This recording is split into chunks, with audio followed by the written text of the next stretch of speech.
Hello students, let's continue with the Spirogyra. So Spirogyra is a green alga which belongs to the chlorophyceae.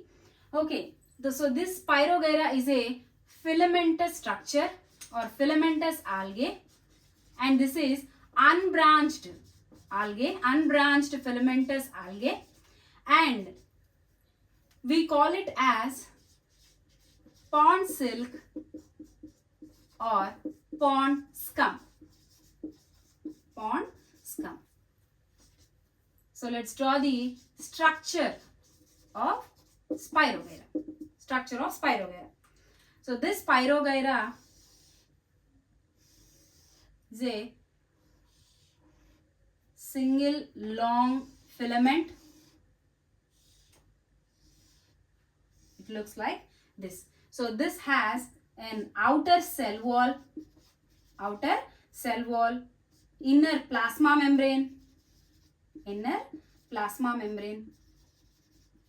and this cell wall is made up of two layers. They are inner and outer layers.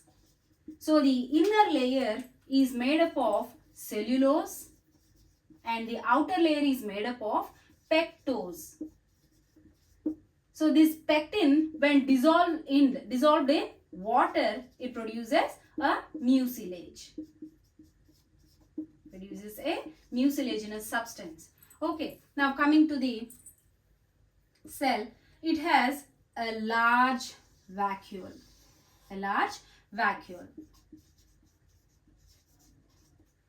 Now coming to the cytoplasm. The cytoplasm is pushed towards the peripheral regions of the cell or pushed towards the cell wall, inner side of the cell wall. So all this thing is cytoplasm.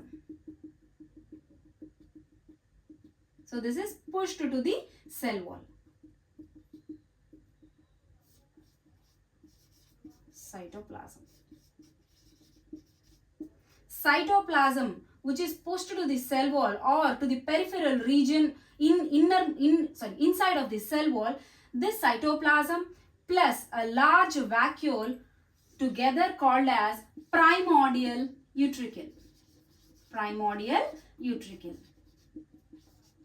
Next, coming to the chloroplast.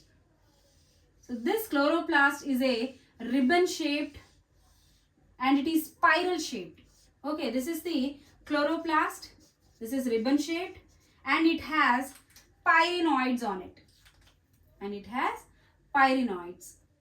A number of pyrenoids arranged on the ribbon shaped chloroplast.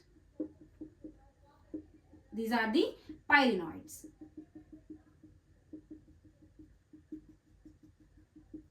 The actual structure looks like this.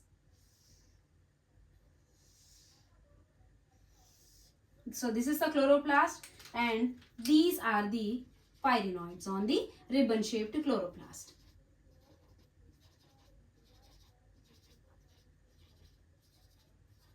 These are the pyrenoids.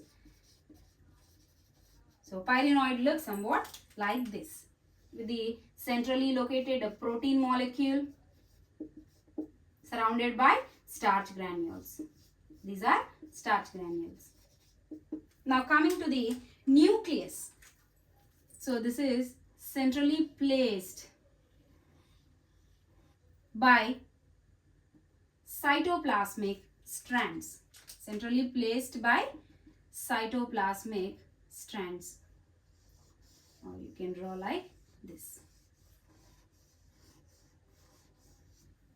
So this is the nucleus. So this is the structure of the Spirogyra. Next, coming to the asexual reproduction. So Spirogyra reproduces by three modes of reproduction. One is vegetative reproduction, vegetative type of reproduction or vegetative mode of reproduction. Number two is asexual type of reproduction, and third one is sexual type of reproduction. So in this vegetative type of reproduction, it is carried out by fragmentation. This is carried out by fragmentation. which occurs by small fragments or accidentally detached parts. Okay, now coming to the asexual reproduction. In the asexual reproduction, this in Spirogyra, asexual reproduction only occurs in mostly in 9 species out of 300 species. Only in 9 species out of 300 species. Because this asexual reproduction occurs in unfavorable conditions. Occurs in unfavorable conditions. So, the asexual reproduction is carried out by aplanospores. Aplanospores. These are formed by Spirogyra aplanospora species. Spirogyra aplanospora. Now coming to the echinates. Echinates. So these are formed by Spirogyra farlowi. Spirogyra farlowi. Next coming to the azygospores. Azygospores. These are formed by Spirogyra varians. Spirogyra variants. So these are the aplanospores, echinates and azygospores which are formed in unfavorable conditions by Spirogyra as asexual reproduction. So these spores, they germinate in unfavorable conditions. Okay, so this is the class about the Spirogyra structure and asexual reproduction. In the next class, we will discuss about the sexual reproduction in Spirogyra.